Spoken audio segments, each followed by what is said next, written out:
Bonjour mes chers élèves, comment allez-vous? J'espère que vous allez bien. Bienvenue une autre fois sur ma chaîne YouTube Hajarita Monde.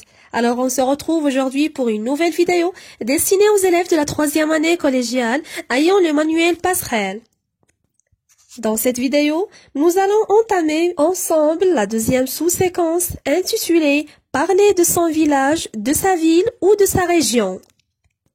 En premier lieu, on va commencer tout d'abord par la première activité de lecture intitulée « L'Orica, un joyau naturel aux portes de Marrakech ». On peut dire aussi « L'Orica, un bijou naturel aux portes de Marrakech ». En effet, cette activité de lecture a pour objectif, premièrement, d'étudier une description subjective, ensuite, dégager les moyens de la caractérisation. Bon, vous êtes prêts? Allons-y! Alors mes chers élèves, prenez vos manuels à page 73 et suivez attentivement avec moi, je vais vous lire le texte support. L'Orica, un joyau naturel au port de Marrakech. En quittant Marrakech vers le sud et à peine une cinquantaine de kilomètres parcourus, se profile la vallée verdoyante de l'Orica avec ses villages en argile rouge, accrochés au pied des collines. Historiquement, la vallée doit son nom à une large rivière qui descend des montagnes du Atlas et dont les abords sont plantés d'arbres fruitiers, amandiers, noyers, abricotiers, etc. Pas loin de ce paysage, sur une route serpentant les montagnes, les marchands des villages avoisinants se donnent chaque lundi rendez-vous à Arbalou. Les uns exposent leurs produits artisanaux, objets en poterie, en bois, des colliers, des sculptures, alors que d'autres étalent leurs tapis de laine multicolores conçus soigneusement à la main par des femmes des villages de la région. Si vous adorez la cuisine, vous n'allez pas résister aux odeurs des plats locaux qui émanent des petits restaurants installés au bord de la rivière.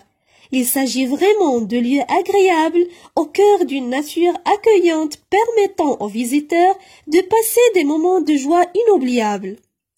Une fois arrivé au village de Sidi Fatma, dernière étape de la visite, il faut vraiment faire preuve d'une grande sportivité pour pouvoir enfin, après une rude marche et une longue escalade en montagne, découvrir les 7 cascades, une occasion pour s'offrir une vue panoramique qui domine toute la vallée et une aventure pleine de belles surprises. La source de ce texte, www.tourisme.ma. Tournez la page. Alors après la lecture de ce texte, on va essayer de répondre ensemble aux questions de compréhension. La première question dans la rubrique « Je comprends ». À quel type d'écrit t'attends-tu d'après la forme du document, à savoir texte plus image? Autrement dit, d'après la forme de ce document, qui se compose de plusieurs images et de petits textes. À votre avis, de quel type de texte s'agit-il? Oui, très bien. Il s'agit d'un texte descriptif. La deuxième question, ce texte est tiré d'un site web, d'une revue ou bien d'un journal? Alors, d'après la référence de ce texte, www.tourisme.ma, il s'agit d'un site web. La troisième question. Associe chaque image à sa légende. Alors mes chers élèves, observez attentivement les 4 images, page 73, et associez chacune à sa légende. Bon, la première image. Des maisons en argile sur une colline verdoyante. La deuxième image, une vue panoramique qui domine toute la vallée. La troisième image, les marchands se donnent chaque lundi rendez-vous au souk d'Arbalou. Et finalement, la quatrième image, des restaurants installés au bord de la rivière. On passe à la question numéro 4. D'après les images et le titre, l'auteur parle de sa ville, son village ou bien sa région? Oui, l'auteur parle de sa région. Ce texte est Informatif, descriptif ou bien narratif? Il s'agit bien sûr d'un texte descriptif. On passe à la deuxième rubrique, je développe et je réinvestis. La première question, coche la case qui convient. Vrai ou faux? Premièrement, l'Orica est une vallée qui se trouve au nord de Marrakech. C'est faux. Autrement dit, c'est une proposition fausse. La justification, en quittant Marrakech vers le sud, c'est pas le nord. 2. La vallée de l'Orica a pris le nom de la rivière. Oui, c'est vrai. Justification, la vallée doit son nom à une large rivière qui descend des montagnes du Haut-Atlas. 3. Le dimanche, c'est le jour du souk hebdomadaire. C'est faux.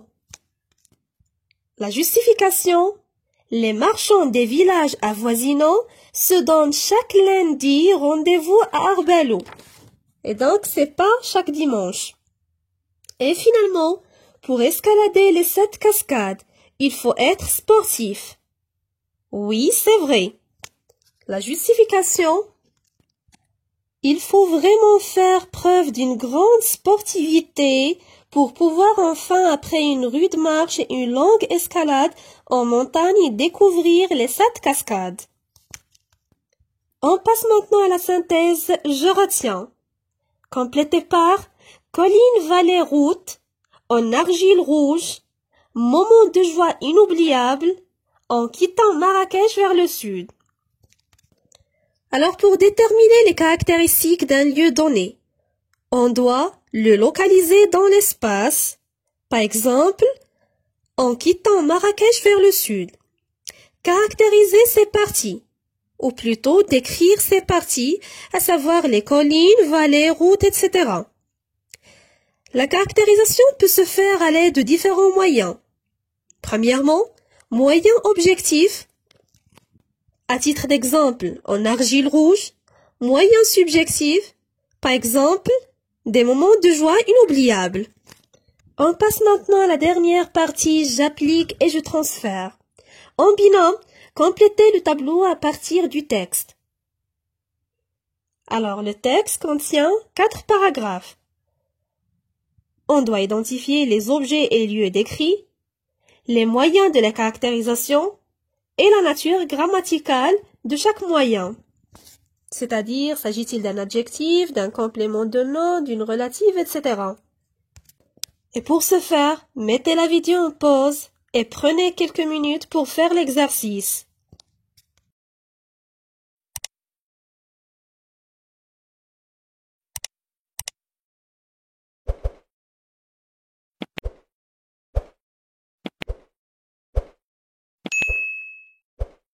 Bon, j'espère que vous avez terminé.